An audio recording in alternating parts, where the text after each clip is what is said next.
সান্তার railway junction station Bogura জেলার আদমদীঘি উপজেলায় অবস্থিত। এটি বাংলাদেশের অন্যতম গুরুত্বপূর্ণ রেলওয়ে স্টেশন। 1878 সালে Darshana Parbatipur broad gauge rail section চালুর সময়কালে সান্তার রেলওয়ে স্টেশন হিসেবে চালু হয়।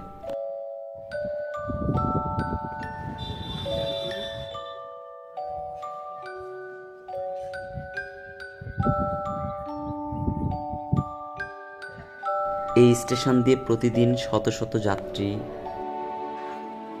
আন্তনগর ট্রেন, মেইল ট্রেন